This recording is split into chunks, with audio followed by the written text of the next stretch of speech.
my name is McKenna. Welcome back to my channel, or welcome if you're new here. Today I am filming part 2 of my BAHA activation video.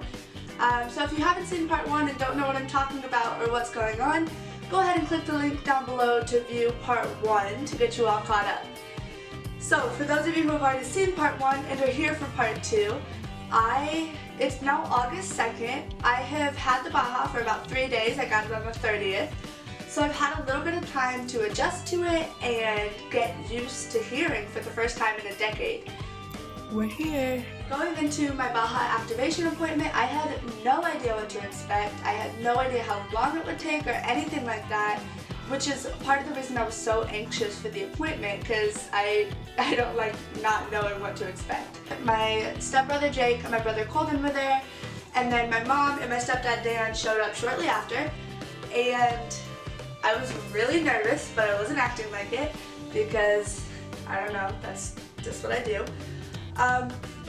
They called my name and we went back. My brother and my stepbrother didn't. They waited in the waiting room because the rooms are tiny, as you'll see in the video. So me, my mom, and my stepdad were brought back to a little room. So we sat with my audiologist actually, and I did not realize she was going to be the one to like activate it and walk me through everything. So it was really nice to have a familiar face because she's the one that has done all my audiology testing every time I go in for an appointment. So it was nice to see her face and that she was the one doing it. How's your surgical site doing? Any problems there? It's fine. There's just one spot like back here that doesn't seem to want to heal. Towards the ear. But it's like it's scabbed. It just doesn't want to heal. Yeah, I'll tell him just to come in and take a look at it, but I'm sure it's fine, but just want to keep an eye on it.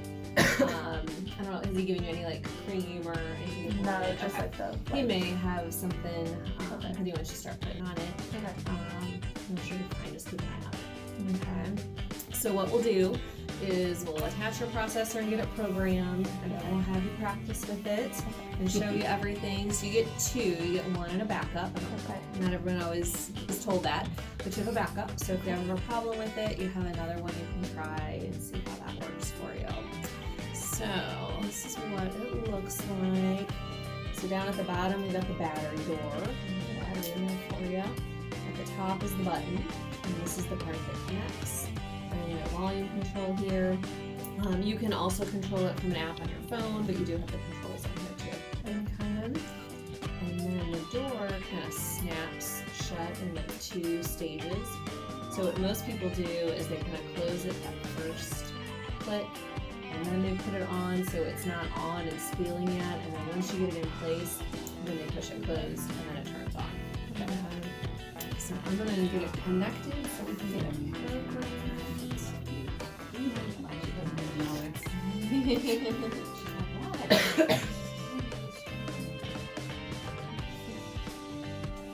Stuffed up right now. Oh, so I'm going to snap it on the first time. What's that? I tried to put my hair up. Oh, no, that's okay. I have to get caught in here.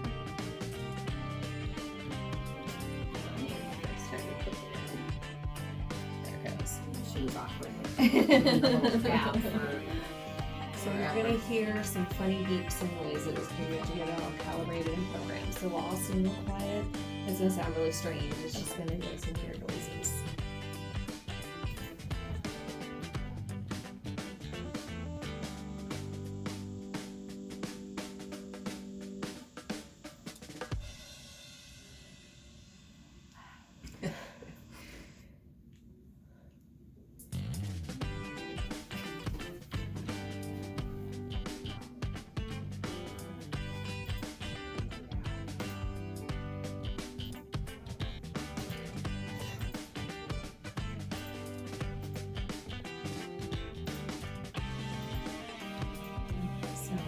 You're going to hear some beeps. This time I want you to tell me when you hear them. I'm going to go up and down. I'm going to change some levels, so don't pay attention around you. You can just listen. You can say okay or yes when you hear them, whatever you want to do.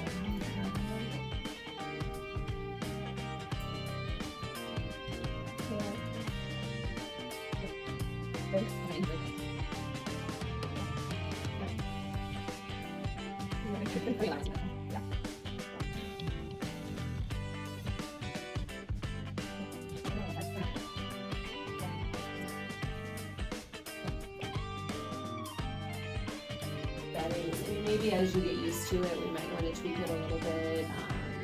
You'll be able to turn the volume up and down and change those programs.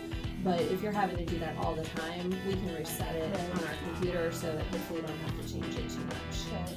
Now, do you go away to college? Yeah, I live 4 hours away. Okay. I go back there. I move in the 14th. Okay. Yeah. She'll be a junior, so. I've had that in my TV. Yeah.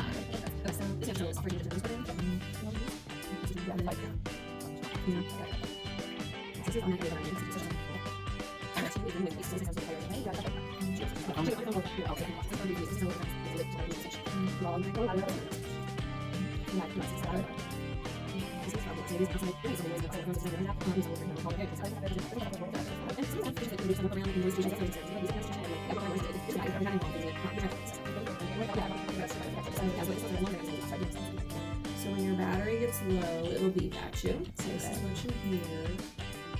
Sounds like a seatbelt. Yeah, and it's actually going to do 10 of those when it turns on, and I can't get rid of those. So you'll see in a minute here. Alright, so I'm going to save this. We can make changes if we need to, but I think this is a pretty good starting point. Okay. So throughout the past 3 days, or whatever it's been since the activation, I have been keeping a list on my phone of things that have been really weird, really loud, or unexpected, or things I don't like so much, or different things like that. So I'm going to go ahead and just go through my list. They're pretty much in order, because like I said, I was making this as I did it. So the first thing I noticed when they put the BAHA on, or the first thing that I didn't like, obviously it was amazing because it was loud and I could hear my parents talking and all of that. But my own voice, and I'm still not used to it, my own voice is very loud and almost sounds kind of robotic compared to everything else I hear. Not really robotic, more echoey, I guess, and I think that's just because, like, I feel myself talking, but I hear it through the BAHA a few seconds later. Not a few seconds, but you know, a slightly delayed. So my voice has been one of the weirdest things to hear just because it's super loud and echoey, and it's just odd, you know? I'm not used to hearing my own voice that loud. So since it just happened when I was running my fingers through my hair, I'm gonna go ahead and talk about this.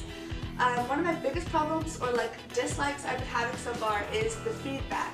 So the BAHA implant, I don't know how well y'all can see it from over there, but this is it, and the microphone's down here on the bottom of it. And any time I push on it, or if I hug someone and they bump into it, it does give feedback like any microphone would, and no one else can hear it, but in my head it squeaks really loud and it kind of hurts. So that has not been fun, but I'm getting used to just being careful and avoiding touching it to anything and that sort of thing. The other problem I've been having is I have really pretty long, thick hair, and again, it's a microphone, so anytime like my hair moves at all, it brushes up against it, and I hear my hair very loud. And so while I can hear it great now, sometimes when I'm having a conversation with a person and we're like walking or something, when my hair is moving, I struggle to understand what they're saying because it's so loud for my hair. So I have been wearing my hair up a lot more, and I always have a ponytail with me so I can put my hair up if I'm trying to have a conversation while we're like moving around and doing something. But if those are the only two problems, or the only two like things I have to give up in order to hear normally, I'm all for it. It's fine. So one of the very first noises as we left the appointment that shocked me is we walked past a water fountain, and it was incredibly loud, like obnoxious. It was super loud. I think it was just like, you know, like the normal engine pieces, whatever. And my mom and stepdad did say that it was like louder than a normal one, and I haven't encountered a water fountain since.